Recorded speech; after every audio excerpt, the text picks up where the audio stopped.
What's going on, people? Welcome back to Curtis Shaw TV, back with another live stream. And happy Friday, people. It's Friday then. It's Saturday, Sunday. Da, da, da, da, da, da, da. Meet me at the hotel. Liverpool fans are devastated, people. Jurgen Klopp. Kloppy is on his way out. He's seen enough. And yeah, I mean, it is what it is. It's massive news in the football world. We'll talk about it in great detail. Klopp to Arsenal, anyone? Am I the only one thinking it? I don't know. Maybe it's too early for that conversation. I know he did say in the interview he wouldn't go to another English club, so I doubt it would happen. Massive news in the footballing world. And listen, we'll talk about that in more detail anyway. But big up to everyone on this Friday. Hit the like button, subscribe, and all of that good stuff, people. Hope you're well. And, of course, Arsenal don't play this weekend. It's FA Cup weekend, and we decided to throw the FA Cup in the bin, unfortunately, again. We couldn't beat Klopp with teenagers on the pitch, but it is what it is. Weekend off, and maybe it'll do us good. We play Nottingham Forest on Tuesday, but I would personally love to be in the FA Cup. But big up to everyone in the chat. Hope you are well, Jamrock Gunners. Big up Marco. Klopp to Arsenal. Make it happen. I think he'll be a man of his word. I don't think he would go to another English club.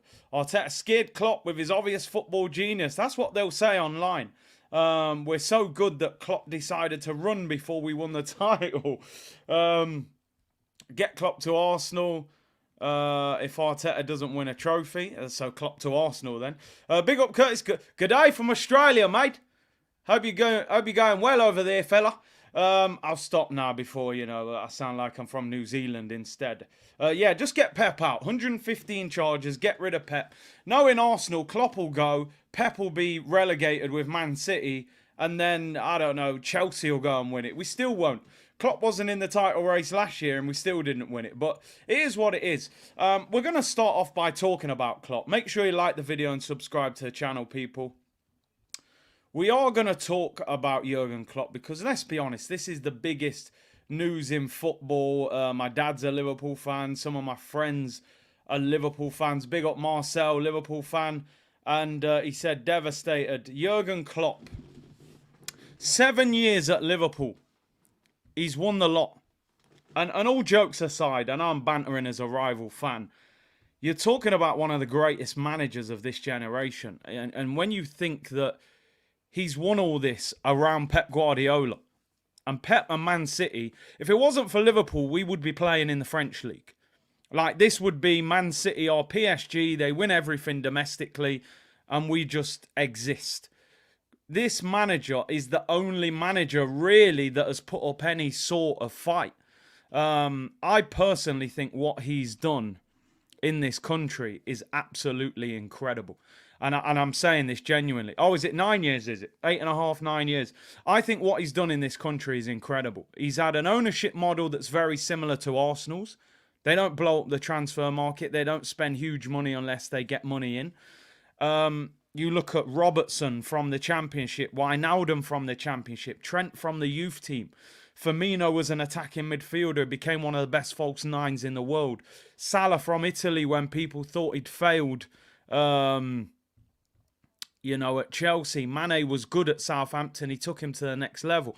I think he's an absolutely incredible manager. All jokes aside, I have had a bit of banter with Liverpool fans online, but I think what he's done is unbelievable. I really do. I think he's one of Liverpool's greatest ever managers. I wish he'd got the Arsenal job because there were rumours at one stage that Arsenal were interested in him, but I think he's a perfect fit for Liverpool.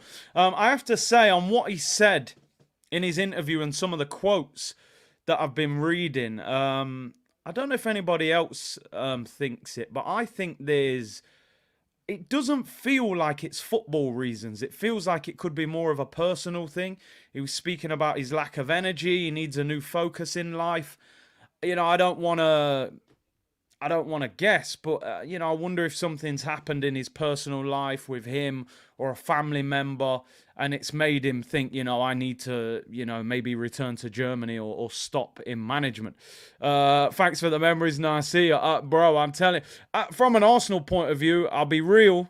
We want to win. It's good to get another great manager out of the way, but, he wasn't in the title race last year and we still didn't win it. So, I've tweeted Klopp to Arsenal. I don't know how that will go down on Twitter, but, it's Friday. I thought I'd keep everyone on their toes, But, yeah, listen, Klopp's on his way out. Xabi Alonso is the favourite to get the Liverpool job. He's obviously top of the Bundesliga at the moment. He's managing Granit Xhaka at Leverkusen. They're 7 points clear of Bayern Munich. Bayern Munich, interestingly enough, talking about sacking Thomas Tuchel, could they then go for Jurgen Klopp? But Klopp has said he wants a year out of football. So, yeah, it's interesting. Klopp is not a young man. He wants to enjoy his life whilst he is healthy. He has a young family, good for him. Listen, he's 55 years of age. Management is very, very stressful. And these guys are multi-millionaires. He's had huge success. He probably just wants to go home and relax, enjoy his money, be with his family. I can't blame him, man. I can't blame him. I still think De Zerbi or Xabi Alonso. I think Alonso is absolutely 100% going to get the Liverpool job. He was being linked with Real Madrid, but Ancelotti signed a one-year extension. So I think 100% the next Liverpool manager will be Xabi Alonso, especially if he wins the league in Germany. It's the perfect way for him to kind of go on his way from Leverkusen. So, big up Klopp. He's on his way. We've still got to play them one more time, right, in the league. In a few weeks, actually, at home. So, listen, big up to Klopp. He's on his way out, and that's a proper manager. It's a proper manager. I'm sure it won't be Steven Gerrard, Yeah, of course. Zidane could be a possibility. Possibly. I mean, I don't know. Only 55, he'll manage again. I think he'll manage the German national team or maybe Bayern Munich. Oz said next season Arteta will be thinking, so you're telling me there's a chance? Yeah, man. Jim Carrey settings. Jokes aside, it's a huge blow to the Prem. Klopp deserves all the respect. And Aidan said, what a story it would be if Liverpool won the league. Of course, I want Arsenal to win it, but it would be special for any Liverpool fan.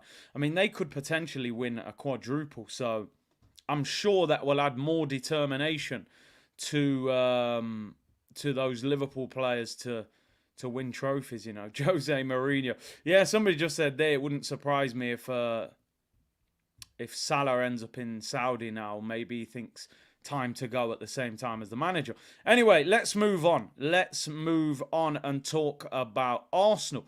Fit said, please, Arteta, do a Klopp and leave. Listen, stay tuned, people. Arteta, he's doing a Leonardo DiCaprio. He's saying, I'm not leaving. In fact, we'll talk about it right now. Let's talk about it right now, people. This isn't gospel, but this story has come out this morning. And let's see if it gathers momentum. On one hand, a world-class, trophy-winning, world-beater of a manager, potentially winning a quadruple on his way out, walks out of Liverpool. But at Arsenal, things are very much different. Prepare yourself. Brace yourself, people. Mikel Arteta is expected to sign a new contract, and the announcement will be soon. Now, the link is Jeff Arsenal, who is a fan who has some inside information at the club. It's 50-50 when he throws things out, but he definitely has connections from within the club. Don't take this as the gospel truth. But would this surprise any of you? Absolutely not. 18 months left on his contract. Arsenal known for not letting managers go into the last year of his contract. Arteta, new deal. I don't know what to think. I mean, I'm currently drinking Robinson's orange juice. I might need, we need some more Red Stripe! I mean, please. It's going to happen. I'm already prepared for it. All of you should be prepared for this. We'll get top 4. They'll say we was in the title race. They'll say Klopp's going. Man City could get relegated. It's your time, Mikel. There's another 3 years with a pay rise. You know what? You know it's going to happen. Prepare yourself for it. I'm ready for it. That's where we're at, people. Liverpool fans are crying. I've seen Liverpool fans crying online. One of the greatest managers they've ever seen in their lifetime. While we're talking about a new contract because he challenged. Because he challenged. If he gets that new deal, for me, tells you everything you need to know about the Kroenkes. Tells you everything. Also, let me just flip it. Now, I'm in a different thought process of the Kroenkes. As we spoke about the other day, from a business model, what is happening at Arsenal is great for them. They get top 4. They don't spend money out of their own pocket. We're fuming about it. They're delighted. They're making dough. My question would be, why would you give him a new contract before the end of the season? I'm not a big fan of Arteta, but if Arteta wins the Premier League this season, no problem. I'll shamelessly say I always rated him. If he wins the Champions League, I'll be at the parade saying, what a manager, I've always rated him. Shameless FC people. We don't hide from it. But why are you rewarding him before the season is over? I don't understand that. Why would you not wait until the summer and give him a new contract? Now, what I'm hearing, and I don't want to do the whole ITK thing. As I said, I don't ever want to come on here and pretend that I'm some sort of in the know, and if I know little bits and bobs, like I know people who know Ivan Toney, blah, blah, blah, I will let you know. What I'm hearing is Xavi at Barcelona is very much in line to get the sack. And there have been some rumours that Barcelona may go for Arteta. He would only have a year left on his contract. He has obvious links to Barcelona. He came through their system. If you look at Barcelona's history, they're not a club that always go for the big name manager, really. They're not really that club. So it wouldn't surprise me if they were looking at an Arteta with a year left. He wouldn't be that expensive. So Arsenal are probably going, oh, and his agent's probably playing an absolute blinder. Well, Barcelona want him. He's got 18 months left. What are you saying? And Arsenal will go, well, you know what? We're making dough. Give him another 3-year deal with a small pay rise. He'll be on 10, 11 million. So get ready for this, people. I see this happening. I see this happening. Salman said, hell no. Xavi's on thin ice. Rafa Marquez is next in line. Never happened. But his agent's going to use that as the story, isn't he? He's going to say, look, Barcelona want him. Xavi's job's on the line. Do you give him a new deal? Fans and the club is a different thought process. Alfred said, watch Liverpool go get Xabi Alonso. He's favourite to get the job. He's been interviewed this morning on Sky. And he certainly didn't deny any links to the job. So he's very much open-minded about going there. You can see that when you watch his interview. Fitz said, please, yeah, well, like I said, never mind leave. He'll be here for 3 years longer, I think. Southern Gooner, big up Matt. Go and check out his channel. He said, if they reward him with a new contract, it will confirm this club is the true better male of world football. Where they also runs with the lane 8 in the 100-metre final, where we tried our best, trophy reward. I'm doing a show at 3:30 actually on Saeed's channel. So make sure you tune in for that if you're still about. This will finish at 3. I'll be on his channel at 3:30, and the title of the show is Fallen Giants, Manchester United and Arsenal. The two dominant forces of English football growing up. Early 2000s, late 90s. Who was winning the title? It was Man United or Arsenal every year. Thierry Henry, Van Nistelrooy. You had the best strikers. Roy Keane, Vieira, Scholes, Petit, best midfielders. You know, we had the lot. We had everything. Jaap Stam, Sol Campbell. Wenger, Sir Alex Ferguson. Everything was at the top.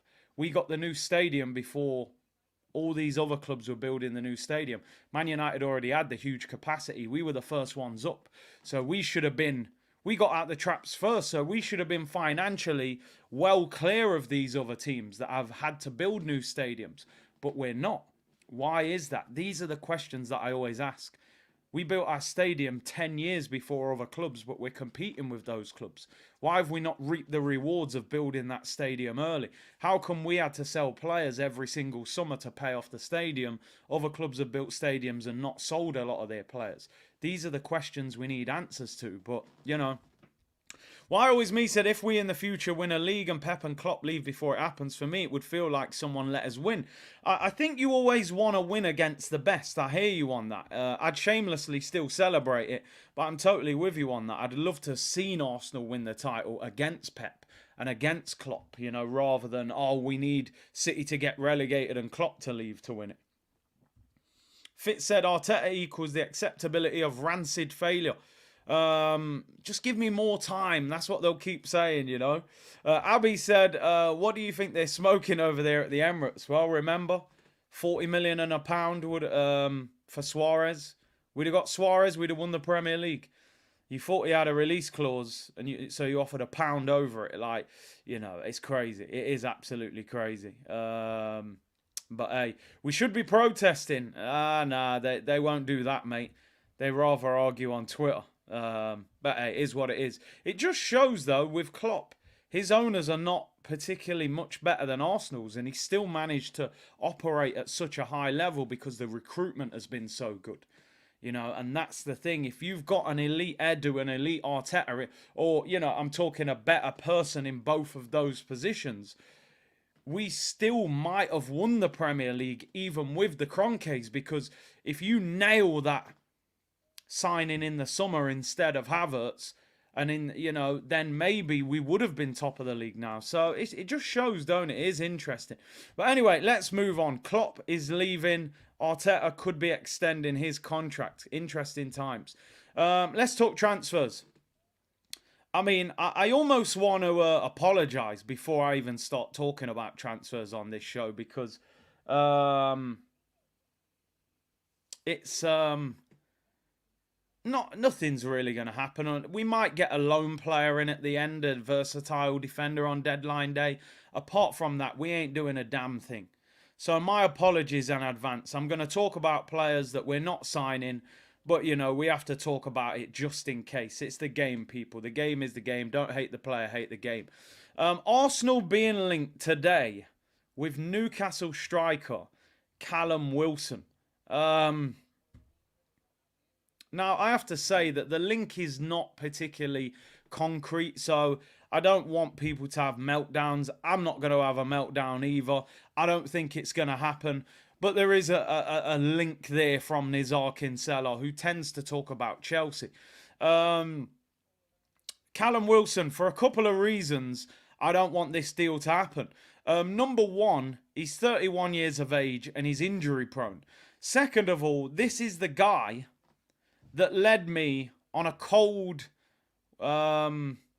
spring evening to ripping an Arsenal shirt in half.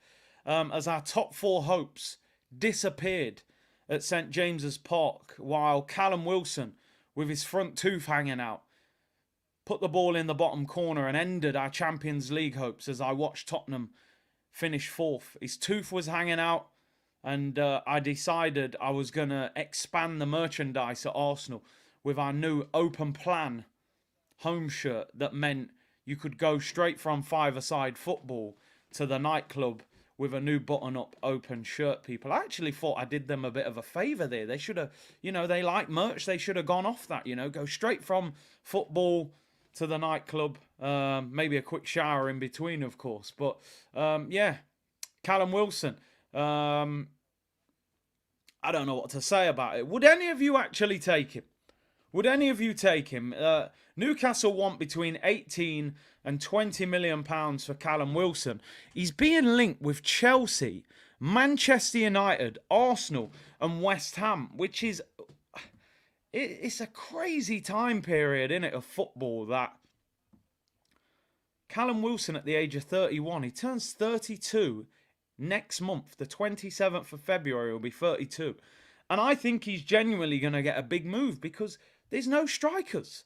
There is no strikers in the market at the moment unless you're willing to spend big money, and you'll probably have to wait till the summer. Which is why I keep saying Arsenal have to get Ivan Toney, because I don't think they're going to get Osimhen. And you've got to get somebody. Now, what is quite unbelievable, though, because I can see in the comments, most of you saying no, and I'm saying no as well. I think he's a decent player. Let me keep it a book. This ain't some garbage player. He's a good Premier League striker. He just doesn't take Arsenal to the next level. He's 32 in a month's time. It's not the answer to our problems. Let me just give him some credit, though. Let me give him some credit. Callum Wilson last season got 18 Premier League goals. 18 Premier League goals in 31 games. Give him his credit. That's more than Gabriel Jesus has ever scored in a Premier League season, playing for Arsenal and Manchester City. 18 goals and 5 assists, 23 goal contributions. He's got 7 goals in 14 games this season. Most of them have come off the bench because Isaac has started. I think he'll probably go to West Ham. I think West Ham need a striker. Antonio's injury prone. I think he ends up there. On loan, maybe. I mean, the problem is I think Newcastle need the money. They're borderline with FFP, profit and sustainability. And I think they want to get 20 million quid for him. I'm going to be honest. I'm going to be totally honest. I don't want him. I don't want him at Arsenal. But I think he would score more goals from now until the end of the season than Jesus and Eddie Nketiah. And that is probably desperate times, desperate measures. He's better than Jackson at Chelsea, in my opinion, as a goal scorer. I think Højlund's got potential, but I think right now Wilson would score more goals than him. So this is why I think he's going to get a good move. He's going to get a big club. And it shows probably the desperation in the market with strikers right now. Callum Wilson's 31, nearly 32, leaving Newcastle. His career should be winding down. Instead, he may actually go to a bigger club because everybody desperately needs a goal scorer. Like I said, I think he goes to West Ham. Mikel Antonio's injury prone. Those two are actually really good friends. They do a podcast, so it'd be great for the content. Jared Bowen, Kudus, Paqueta and Wilson, I think, would be a good front four for them. With, James Ward-Prowse and Phillips, who they've signed. So, they've had a better window than us, if we're being honest. Big up my bro, Saeed. Time for Arsenal and Man United to rise now. I mean, bro, we've been saying that for a decade. Make sure you check out the show we're doing, Fallen Giants, 3:30 on Saeed's channel. We'll be talking Arsenal, Manchester United, and, of course, a little bit more on Kloppy, who has announced he's leaving. But yeah, Callum Wilson, listen, I don't think Arsenal have even got the 20 million to get him anyway, even if they wanted him. We're broke right now. We're paying the price for Kai Havertz's huge wage and signing on fee. But yeah, Arsenal being linked with him. Darren Bent put out this big article saying Arsenal should get Callum Wilson. He's a better goal scorer than Eddie Nketiah and Jesus. And listen, there is some... there is some reality to that. He probably is a better goal scorer, but I don't think it's the answer, and I don't think we've got the money to do it anyway. I think Arsenal will wait until the summer. Simon, thank you for your super chat. I know we haven't won anything, but Man United have to start their rebuild, get all those players off high wages. They are 3 years behind us. I think United are behind us, but I think...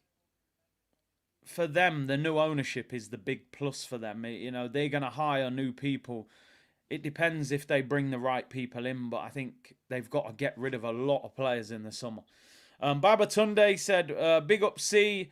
I was watching the best of our previous second strikers and my heart sank with some of our current players. It's not a question of who we are buying. Now is who Chelsea are selling. I miss my Arsenal. I tell you something, right? I tell you something, and I don't want to go on and just start having a moaning fest. This is just genuine conversation. The thing that makes Arsenal special, what is great about Arsenal, and what drew Arsenal fans to the club, to be a fan of that club. Listen, I'm from Nottingham. Everyone says, oh, why aren't you a Nottingham Forest fan? You're from Nottingham. I was drawn to Arsenal as a young kid watching them on TV. I loved the way the stadium looked and how close they were to the pitch. I used to love Ian Wright. I loved Bergkamp. I loved the kit. I loved the JVC on the front. The Nike tip, because as a kid, everybody, you love Nike. They were sponsored by Nike. Ian Wright was dancing at the corner flag. He had a gold tooth. Bergkamp was magic. We had our unique feeling about us that drew you to the football club, where it was like you can't not support that football club. And then Thierry turns up and it's like, I'm hooked, bro. I can't not support that football club. I feel like our identity we were different. We weren't like other clubs. It was like we are our own individual club. And I feel like now, one of the things that has stopped us from really getting to the top, even though we're not far, but the thing we have to do, we have to make sure we're not trying to be Manchester City. And that Arteta is not trying to be Pep Guardiola. Just because Zinchenko played inverted left back at Man City doesn't mean it's going to work at Arsenal, because they are better than us. They keep the ball better than us. They are a unique team. They won the title with no striker. Nobody's doing that. I think you have to look at what Klopp did. Klopp caused problems to Pep because he had the kryptonite to Pep Guardiola's style. He played tiki-taka at City. He played, that Gengham press, whatever it was called. You know what is the high press and all of that. He did the opposite almost with similarities. So don't try and do what Pep is doing. Yeah, we're going to take little things out of it. Yeah, because he plays football so well. He's been so successful. You look when Mourinho turned up in Spain. He didn't try and do what Pep was doing at Barcelona. He almost did the opposite. Defensive, counter-attacking, hit you at pace on the break. It wasn't tiki-taka. You can't do what Pep does better than Pep. You've got to do your own thing. We have to be our own unique self if we're going to be successful. I understand Pep is the blueprint and everybody's looking at Pep. But do your own thing. Keep your own identity would be my advice to the football club. If you need a player, let's not go and buy a Chelsea player because, okay, it's different if you're buying prime N'Golo Kante or Reece James without the injury record or prime Drogba. Yeah, we'll all take a player from Chelsea. But we don't want Kai Havertz. We don't want Willian. We don't want Peter Cech. We don't want William Gallas. We want our own players with their own identity that we can affiliate ourselves with. Kai Havertz, we will always associate him with Chelsea. Same with Willian, same with Peter Cech, same with Gallas. They will never truly feel like Arsenal. They're just players that we took from someone else. It's like going out with your mate's girlfriend. It ain't really yours, is it? It's just your turn. It ain't going to work, people, I'm telling you. But, yeah, that's what I would say. Jorginho as well. I mean, people go, not a bad squad player, but come on. They're not going to elevate us. And we're looking for elevation right now. That's what we need. Now, Sol was different. Because he turned his back and just, binned them. And it was funny. And he came to us and won everything. So that was just perfect. That was like, totally different. But anyway, let's move on anyway. Gegenpress, there you go. What did I call it? Genga press. It's been a long week, people. It's been a long week. Bear with me. You knew what I meant. Big up Static, though.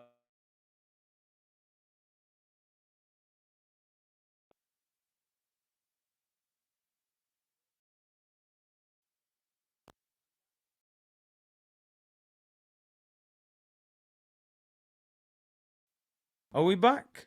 Come on. All right, we're back, people. Right, let's move on to the next one. Aiden said, you don't outpunch a power puncher, you outbox them. Exactly. You ain't going to get in the ring with Mike Tyson and try and outpunch him for power, are you? You're going to go, you know what, this brother's mad powerful, let me try and be smart, but Arsenal are trying to outpunch Mike Tyson. It's crazy. Big up Aiden. Anyway, a bit of good news. I'd like to introduce all of you people to Arsenal's January transfer signing. I'm not sure of his name. I haven't seen him for that long. Gangnam prayers. Whoopah Gangnam style. Whoa. Hey. Let me stop, people. It's all mad. I'd like to introduce you anyway to our signing. You'd be like a new signing for the football club. As Wenger used to say after Danny Welbeck had been out injured for 4 months. Danny Welbeck was like a new signing when he came back from injury. But hey, Thomas Part-Time Partey is back. I'm not even sure if he's part-time. This is like a 0-hour contract. Like, we'll just ring you when we've got some work available, He started off as full-time. He went down to part-time. It's voluntary work at this point, I think. He's just had his baby, and he's back on the training ground. All jokes aside, if you can keep this guy fit until the end of the season, it will be like a new signing. But keeping him fit is the problem, as we've all found out. Yeah, just casual work, you know, he just pops in for a few hours in the afternoon, twice a week. We don't really, you know, we pay him cash in hand. He doesn't even have a bank, you know, we don't even pay him in the bank. It's just one of them, take it out of the till. But listen, he's back, he's in full training. There are rumours that he'll be in the squad for the Forest game on Tuesday, which is interesting because he's been out for a number of months. He's made of biscuits, rich tea, crumbly mess. There's rumours he could be on the bench for Tuesday against Forest. Maybe if we can get him on for 15, 20 minutes towards the end, and then you try and get him available for Liverpool next weekend, it would be a huge boost to get him back. I think with Arsenal fans, what it is, seeing him back makes me happy, but I'm not even excited that he's back because I don't trust that he's going to be available for long enough. That's the problem. You know, I can't get excited. Oh, Partey's back, because in my head I'm thinking, we'll give it 5 games. He'll be on the physio's bench again. But if you keep him fit, and by the way, Mikel Arteta, do not play him at right back. He cannot play there. You probably mashed him up by playing him there. So don't play him at right back ever again. That doesn't work either. He kicked the gender reveal ball, and 3 months later, I mean, it's a balloon, bro. How are you kicking a balloon and mashing up your hamstring? I'm not saying that's the reason, but listen, I think this is, we've got to pin our hopes on this.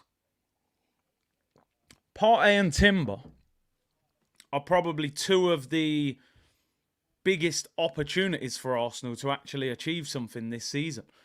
Because Partey comes back into this team, gets fit and plays well, our midfield is totally different. If you're playing against Declan Rice, Thomas Partey and Odegaard get some sort of form, that's a proper midfield. Because Declan Rice has been carrying this midfield this season. So let's hope he stays fit. And let's hope, until the end of the season, we can get some decent performances. Sam Bond said, fans in the upper tier of the Clock End and North Bank are on standby after Partey's return. I mean, do you know what? His shooting was getting better, though. You know, he went from hitting pigeons on the roof. He put a couple in the top corner, man. So, listen, let's see what level he's at. He's been out for a number of months. I wonder if they've played a behind closed doors game for him to get some match fitness, because it's surprising that apparently, you know, he only joined in full training this week. They reckon he could be on the bench for Tuesday. That seems a little bit quick. So I wonder if, hey, you've done me on the profile. I wonder if Arsenal have actually done something good for once. I will give them some credit at times. I wonder if they've hustled Garner with Thomas Partey and said that his injury was worse than it actually is. Because if he's back for Tuesday against Forest, why would he have not gone to AFCON? Now, I know Ghana are out of the competition now anyway, but if they would have got through, surely Ghana would have been saying, why is Partey not flying over for AFCON? So maybe Arsenal did hustle Ghana a little bit and say, nah, listen, mate, he'll be out till the end of the month. I reckon he's probably been back for a while. And I reckon Arsenal have actually finally, got a bit more ruthless and said, listen, you ain't going AFCON, bro. We pay your wages. You've just been out for 3.5 months. We're in a title race. We need you here. You're probably not going to win AFCON anyway. Because Ghana looked really poor in AFCON this year. So, we'll see. We'll see. But Partey is back. He's in full training. He could be on the bench for the Forest game on Tuesday. Obviously, very disappointing from an Arsenal fan's point of view that we don't have a game this weekend. FA Cup. I would love to see Arsenal playing in the FA Cup over the course of this weekend. It's a competition that we've won on, record number of times. So I would have loved to have seen us playing. But obviously, we're out of it. And we've got to use it as an opportunity to get fit and get our players fit and available. So we'll see what happens with that one, people. But Partey is back. He's like a new signing for Arsenal. And then hopefully there are rumours that by the end of February that Timber could be back in training with a possibility of playing sometime towards the end of March. So we may get Timber back for maybe the whole of April and the whole of May. So that would be big for us, you know. Coma said, sad day for English football. Yeah, listen, on one hand, I'm going to be totally honest, I'm a rival fan. So on one hand, there's part of me that's happy because it's like, we're getting a great manager out of Liverpool. And, you know, the less competition, the better. But on the other side, a couple of things. Number one, we're losing an absolutely huge manager and character from the Premier League. And number two, even though shamelessly I would take any Premier League, I would rather Arsenal won the Premier League with Klopp and Pep managing in the league, so we could say we won an elite league title against some of the top managers, rather than saying, you know, we won it because Liverpool fell off and Pep walked out of City, you know. Yeah, shamelessly, if we won that title, I would still accept it and, you know, I'd be celebrating it like crazy. But I would have rather won it with those guys still in charge. And like Solomon saying, man, Klopp's been doing all sorts to Arsenal for the last, 8-9 years, man. How many times has Firmino ripped us apart? Jota's been ripping us apart. We need a change, man. I'm sick of Klopp dealing with Arsenal. The other week he's bringing on teenagers and still beating us. So, yeah, sad day for Liverpool, we'll say, more than a sad day for football. Simon said Partey had his kid, hadn't played for 3 months, most probably didn't want to go AFCON. That's a good point. He knew his child was due. Maybe he thought, listen, I'd rather stay. Jamrock said, on that basis, this is the year to do it. Exactly. That would be great. A couple other stories to get into. Again, my apologies. I said it before and I say it again. I'm talking about transfers that I doubt are very much going to happen, but I'm doing it purely as it's news, it's possibilities, but it's unlikely to happen. So forgive me. We don't expect hardly any of these things to happen, but let's have a conversation about them. Another player that is being linked with a move from Saudi Arabia today, people. A player that we've been linked with before. Again, I don't know how difficult this deal would be to get done, but that is Milinkovic-Savic, the man with the long moustache. We've been linked with him before when he was at Lazio. He's over there in Saudi Arabia picking up the dough, and apparently is not totally happy over there. Seems to be a recurring theme now. A lot of players over there are sort of saying the standard is not what we expected, that they're not playing in front of big fan bases, and they're sort of thinking, can I get a loan or whatever? I don't expect it to happen. I think these clubs in Saudi will do their best to hang on to these players. I would personally definitely take him on loan for 6 months, add some power, some quality in the midfield. We do need a midfielder. But again, he's on huge wages, believed to be about £400,000 a week. How much of that could Arsenal pay? How much would the club want them to pay? Like Nico said, he's not the quickest, but he's definitely a physical presence. He's got goals in him, and he's somebody that I would definitely take. Imagine having Partey, Rice, and Milinkovic-Savic as your three. Maybe picking two of them. So it would be a good signing. Arsenal, one of the names being linked with him again. We've been linked with him before. I don't know how much truth there is in this, but I certainly think Arsenal are looking for loan players. So the Saudi League is definitely a league of possibility. You got the likes of Kessie, Milinkovic-Savic, Benzema. There are a number of players over there that could potentially want a move and maybe would go on loan. So it's an interesting one. Personally, for 6 months, absolute no-brainer. I would take him. But whether we could get him out of his club over there is a different story altogether. Massive wages as well. Edu's bargain buys. Clear of 29. Yeah, he's better from what I've seen. Rare on loan, another loan. Come on, that's where we are. Links everywhere. Ghost links, yeah. Havertz needs to go to a Saudi embassy. Kai Havertz for Milinkovic-Savic. I don't think we'd mind that. Kai Havertz should have stayed in Dubai. Well, yeah, I'd have took that. Maybe he could have worked in Salt Bay's restaurant. He'd have dropped the salt probably the way he plays. But hey, it is what it is. Anyway, let's move on. Somebody that looks as if he could be on his way out of Arsenal is the dog man himself. Oh, oh, oh! I'm not talking about DMX, rest in peace to the legend, one of the greatest rappers of all time. I'm talking about the dog man for a totally different reason. The less said about that video online, the better, people. I know there's people who love dogs, but kissing your dogs? If I speak, I'm suspended 6 months. I always knew there was something, not right with this guy. But anyway, let's not say too much, people.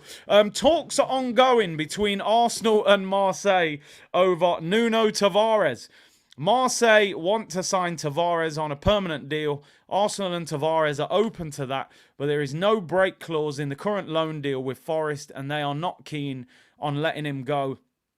It's a complicated deal.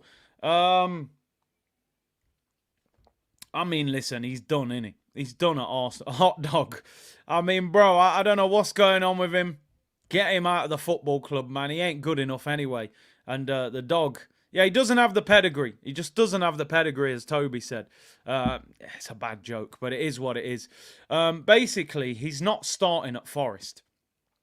So Forest obviously don't rate him either, even though they've got him on loan until the end of the season. But obviously, they're in a relegation battle. And they're thinking they've paid their money. Even if they're not starting him, they probably think it's better just to keep him as squad depth. But there is a rumour that Forest may cut the loan short because they're meant to be signing Gio Reyna on loan from Borussia Dortmund, which means obviously Forest have had financial difficulties, so they may want to cut the wage bill to get him in. Apparently, Marseille willing to pay around 8 million, which is what we paid for him.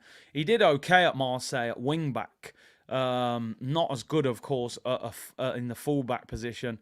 Listen, you just got to get him out of the club. I hope Forest break that loan and then we can sell him to Marseille and get rid of him. He was a disastrous signing. He's a good athlete. He's quick. Fit as a dog, you could say. I need to stop. The dog jokes are just there. Everything, it just links up to a dog. Maybe we've bitten off more than we can chew, people. I think I should go on time out. They're actually getting worse. Just get him out of the football club. You'd be barking mad to keep him, Forest. Shall I leave now? Shall I just go? It's way too... It's definitely worth a 3-minute timeout. It's shocking. Anyway, you know what I mean. Just get rid of his claw. Anyway, he's a runner. He's a track star. Definitely, man. Listen, I'm sure he'd do well in the 100 metres. He's fast. He is quick. You don't win a lot with Tavares. That's another good one. I'd have took that one myself, to be fair. He will need some red stripe. We've gone from Ashley Cole, one of the greatest left-backs ever, to Nuno Tavares, who's kissing his dogs on camera. Take a walk. I probably should. It's crazy. It really is. But listen, Marseille want to give us £8 million. You go to Nottingham Forest and say, listen, please, you don't need him. Save the money, get someone else in on loan and let him go to Marseille and let us get 8 million. He's left with his tail between his legs. I'm going to end it now. It's getting way too much. I'll leave it at that, people. BTEC Wan-Bissaka. Tavares wasn't cut out for our club. Don't forget the GOAT Andre Santos. Yeah, we're the only club that go to Brazil and sign Brazilians who've got no skill. Denilson in centre midfield, who was out clubbing in Funky Buddha every Tuesday in Central when he had Champions League games the day after. You got Andre Santos, one of the slowest left-backs Brazil has ever produced. You got Marquinhos, who we paid for him even though he was free. We're not great, are we? Gabriel Magalhaes and Martinelli, them two did work. But yeah, we've had some bad ones. We've had some bad ones from Brazil, that's for sure. Nuno Tavares hopefully is on his way out of the football club because... he's definitely not the answer. Let's get into a few of your comments before we begin to round up. I've only got a little bit more to talk about. It's been quite a slow news day outside of the Jurgen Klopp situation. Obviously, Arsenal would have a press conference today, but because our game's not until Tuesday, the press conference will be Sunday or Monday this week. with Arsenal playing on Tuesday. Um, But yeah, it is interesting. Let me see some of your comments. Paying for freebies, yeah, make it make sense. I would say overall, it's the worst January transfer window we've ever seen. In fact, I've seen reports that they are looking at scrapping the January window um, because it's just so poor now. I think the thing you've got to remember, you've got FFP, which is a UEFA thing. But FFP seems very easy to manipulate, which is why City and Chelsea and other clubs have managed to get around it. But this profit and sustainability thing that the Premier League have brought in seems very strict, and they are, hitting people with tough sanctions. Look at Everton, 10 points. Everton are in more trouble as well. And then now you've got Nottingham Forest who've been charged as well, and other clubs. They've seen what's happened to these clubs and they've said, we can't risk it. We can't risk it, So this is why I think they said 35 million has been spent in the Premier League so far, which is unbelievable. So I think you're going to see a situation now where this January window gets worse and worse and worse in terms of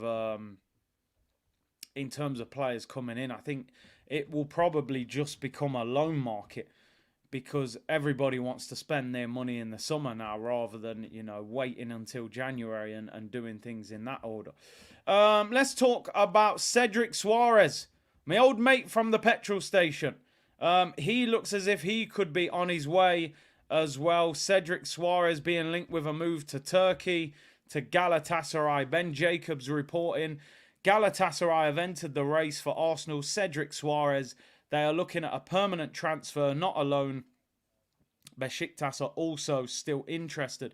I believe the Turkish transfer window finishes later than ours as well. Let's have a look. Turkish transfer window. I know the one in the summer was open later. But anyway, they're being linked with Jorginho and Cedric as well, which I'll be delighted if they took both of them too. I can't lie. Being linked with Cedric, and he could be on his way. A permanent deal as well, which is unbelievable. 6 months left on his contract. I'm pretty sure this move would be peanuts. Small amount of money for him. But, listen, they need to get him off the wage bill. Players like Cedric, El Neni, Jorginho, those guys have got to get moved on. And as I said the other day, I know that not all 25 players in your squad are going to be world beaters. I get that. It's very difficult.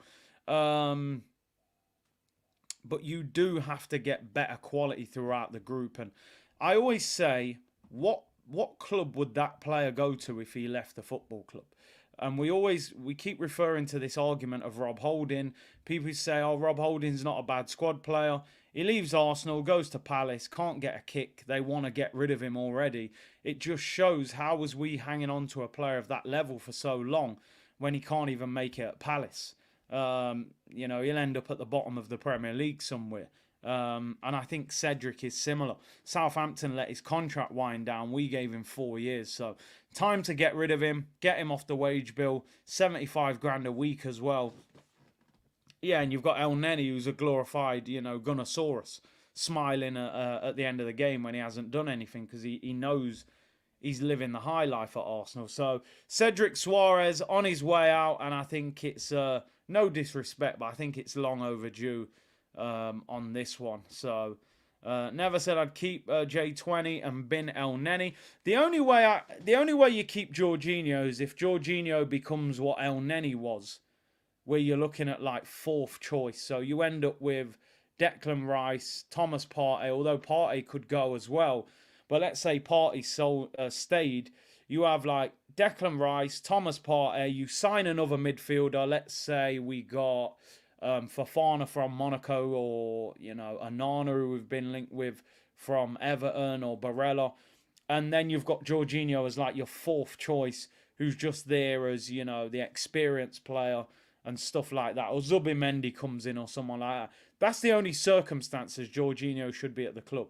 At the moment, for me, Jorginho is too close to starting. That is the problem. Did you listen to Joel Santana, Sizzler, and Cameron? Shotters. Come on, bro. Of course I did. Who knows if I'm meant to go? I'm a shatter. Come on, man. Of course I did. Allo said, I'm 27 now, and signings like Wilson makes me want to spend time on other things than football. It's horrible. I mean, yeah, because the grand scheme of things, when Arsenal went to the Emirates, they said that we can't sign the most expensive, the biggest players in the world because we're in a 38,000 capacity stadium in Highbury. We're going to go to a 60,000. We're going to make more money. So then in 2024, when you're being linked with Callum Wilson, who had his tooth hanging out, you go, well, was we hustled here, people? Like, was this actually what they told us it was going to be? You know what I mean? So it is what it is. Very harsh on Jorginho, so disrespected. He is actually good, it's a shame. Listen, I've always said Jorginho is not a bad footballer. He's just not going to win you a league title at this stage in his career. His best days were at Chelsea. That's my problem with Jorginho. We've signed a player that a rival has got rid of because they don't think he is at the level to win them major trophies anymore. I would never turn around and say Jorginho is a bad footballer. He's 31 years of age. His best days are behind him. He's won his trophies with Italy and Chelsea. Chelsea allowed him to run into the last 6 months of his contract. They had no enthusiasm to give him a new deal. You know, it's like out-of-date milk. You know, it don't smell good to me. It was some good milk at one stage, but now it don't smell great. That's Jorginho. It's like out-of-date bread. You know, you've had some good sandwiches out of it, but it's a bit mouldy around the edges now. And that's Jorginho for me, people. So no disrespect. Yeah, good player, can still pass the ball, but he's not the answer. He's not quick enough. Not quick enough, not mobile enough. Jorginho was good because of Kante. Kante did his running in that Chelsea team. You know, he did the running for him. And he's younger and it allowed him to get on the ball. Yeah, and dry bread as well. No butter on it, no cheese, no nothing. Just slightly mouldy and a bit off, bit old. Harsh but true. Young gunner Partey's progressive passing could be a boost. Well, as long as he can stay on the pitch long enough, then yeah, definitely. Do you think Chelsea is a bigger club than Arsenal? Chelsea are not a bigger club than Arsenal. However, they've dominated us in the last 20 years. Let's say that. Let's just keep it 100. I have to say it is. I speak the truth, people. Arsenal are a bigger club than Chelsea. Bigger fan base, bigger stadium, bigger history. You know, we've had players that are better than anything that they've had at their club in Thierry and players like that. But if we're keeping it 100, since we won the Invincibles, Chelsea have dominated us. Completely dominated us. 2 Champions Leagues. They beat us in Baku in the Europa League final. They've won multiple Premier Leagues. They've done things that we haven't done. They've got 2 stars above their badge. So I always say you can only run around bragging for so long about being the bigger club. What does that actually do for you in the present and the future? Man United are bigger than Man City, but if Man City and Man United came in for a player right now, he's going to Manchester City. Better training ground, better stadium, better manager, better team, better ownership, better recruitment, more money. You go into Manchester, you're not going to Man United because you go, oh, yo, your history's better. Oh, yeah, that's going to win you a trophy, innit? No, they don't care about that. So, Arsenal are a bigger club than Chelsea, absolutely no doubt about it. And like a lot of you are saying, the Abramovich era has finished. So we don't know how much that's going to affect Chelsea now. They've got money, but they don't have the same thing. I don't know if anybody of you have watched this, is it The Overlap? The show with Gary Neville and Roy Keane and Carragher and Ian Wright and Jill Scott. Frank Lampard was on it last week. Frank Lampard was talking about Abramovich and saying when Chelsea finished second in the league, it was seen as an absolute disaster. Like, it was like a tragedy, like, to finish second. There was no high fives. There was no well done, we're in the Champions League. It was like heads are rolling. People are getting sacked. He actually came in before a game, apparently, and said, like, if you don't win this game or something, like, I'm getting rid of multiple players. I think it was like a big Champions League game. Now, That is a ruthless edge, and some players can't play under that sort of pressure. But it just shows the demand from that owner was, listen, I'm going to give you massive wages. I'm going to create great facilities for you to play under. I'm going to buy incredible players for you to work with. But if it doesn't work, you are getting binned. And a lot of Arsenal fans disagreed with that. Oh, we don't want the Chelsea model. But when you look at it, 2 Champions Leagues, 1 Europa League, multiple Premier League titles, multiple FA Cups and League Cups, the Abramovich era was an absolute huge success for Chelsea. They're not that club right now because the ownership don't understand the game the same way Abramovich did. But he was ruthless. He was a serial winner. I don't agree with a lot of things he does off the pitch, but on the pitch he absolutely nailed it. There's no doubt about it. That guy demanded success. And our owner is not the same, unfortunately. Rock said, what's this sad day crap? Good luck. Yeah, listen, I'm an Arsenal fan. Klopp leaving is not sad news for me. But I respect him as a manager.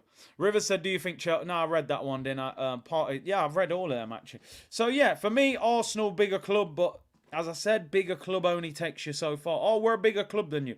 Oh, yeah, great. That's great. We're a bigger club than Manchester City. Far bigger club. Go around the world. Go and watch them in pre-season. Look at how many... they won 2 Europa Leagues. Go and look at how many fans we got. Fans, history, players, sponsorship. But ultimately, the thing that matters the most at any football club is what is happening on the pitch. And this is what I keep saying to people. Oh, we're a bigger club than you. Yeah, that's great. That's good. I like that. That's cute. But what are we doing right now on the pitch? You know, these say in the comedy shows, what have you done for me lately? And that's what it's about, people. And I know people say, we're building, and I get that. And I know people say, yeah, but 30, 40 years ago, we were not even that good. So, you know, you should appreciate where we are now. No, listen, the generation we grew up in and my age, it was us or Man United every season. We were the 2 top dogs. And we've been overtaken by Liverpool, who've won everything in the last decade, by Man City, who are completely dominating English football. Chelsea, for the last 20 years, have won everything multiple times. Tottenham are Tottenham. They don't win anything. So you've got to say that, you know, we've allowed 3 clubs to overtake us. Not saying they're bigger clubs, but I'm saying they've been more successful. And success is what you've got to demand as a fan base. How many fans do Arsenal have? I mean, millions, absolute millions. You go abroad and watch them in pre-season, there's so many Arsenal fans. My grandpa was a rich man back in the day, but my pockets are empty. Exactly, you know. History is not winning you trophies now. Because this is the problem with the history shout. The new generation, if you're trying to sign Mbappe, who's now 22... No, what's Mbappe? 23, 24? Let's say 10, 12 years ago when Mbappe was young in France watching football, like 2012, 13, we were already suffering them times there. We were going on trophy droughts. We had Nicholas Bentners and Henry was gone and all these guys were going. So this new generation, they've not seen Arsenal in their successful period when we were invincible. That's our generation now, like, that saw that. So to these guys, they've seen Chelsea in 2012, was it, when they beat Bayern Munich, and they've seen Man United and they've seen Man City. So this is why I said Arsenal probably lost a generation of fans, because you attach yourself to players and the style of play and things like that. And imagine being a kid thinking, I love Arsenal, but Marouane Chamakh is playing up front. Or, you know, they've got Scalacci in defence. Like, you can't attach yourself to that as a football fan, can you? So they would have lost fans. There would have been fans going, do you know what? Forget what Arsenal are doing.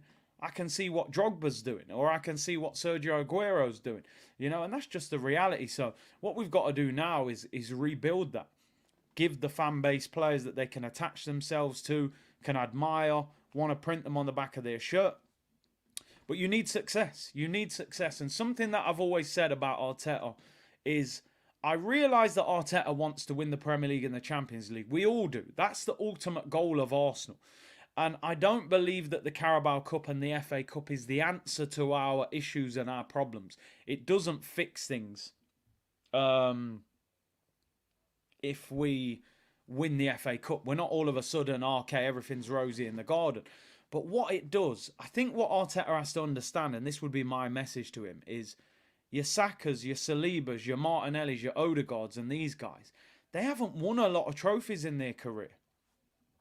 They haven't won many trophies. So some fans say, oh, the Carabao Cup's not that big a trophy, I'm not that bothered. Or the FA Cup's not that big anymore, I'm not that bothered. But as a player and as a fan, you remember those days more than anything else, watching cup finals, winning cup finals, the winning goal.